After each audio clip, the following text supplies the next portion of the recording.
President Kagame is attending the forum along with 46 other African heads of state and government, with all African governments having sent representatives.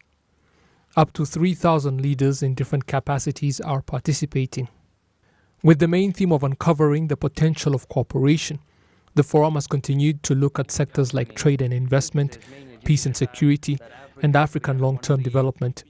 I'd like to highlight that African countries are attracting ever greater attraction and interest of Russian companies. This is mainly due to the fact that Africa is becoming one of the core centers of economic growth. In Africa, there are a great many other partners with a promising potential, and this gives us hopes that we will further increase our trade, and I believe it is within our capacity to at least double our trade within the next 4 to 5 years, and we see additional opportunities presented to us by the integration processes ongoing in Africa. We hail the establishment of the African Continental FTA within the AU, and we are willing to work together with this new mechanism. We support fostering close working ties between the Commission of the African Union. On his part, the current chairman of the African Union said Africa desires to work closely with Russia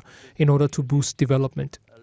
Digitalization. I would like to call upon the private companies of Russia and other countries and international financial organizations to cooperate in investments in Africa. The time is ripe for that, and we pledge to provide optimum conditions for implementation of the development programs that will help Africa to embark on the way of progress and well-being and stable development. I would like to emphasize in conclusion that cooperation with African countries should be based on mutual interests and principles of protection of African property that would enable to ensure the sustainable development. President Paul Kagame also met and held discussions with South Africa's president on the sidelines of the forum, and in his capacity as the chair of the East African Community, participated in a working lunch with Russian President Vladimir Putin together with other chairs of regional economic communities across Africa. And this is just one of examples of our mutual beneficial cooperation, but we're interested in fostering and developing efficiently our cooperation with other leading regional organizations of Africa, for example, with the East African Community. And by the way, taking advantage of this opportunity, I would like to congratulate the chairperson of EAC, President of Rwanda, Mr. Paul Kagame, on his birthday. We wish him all the best.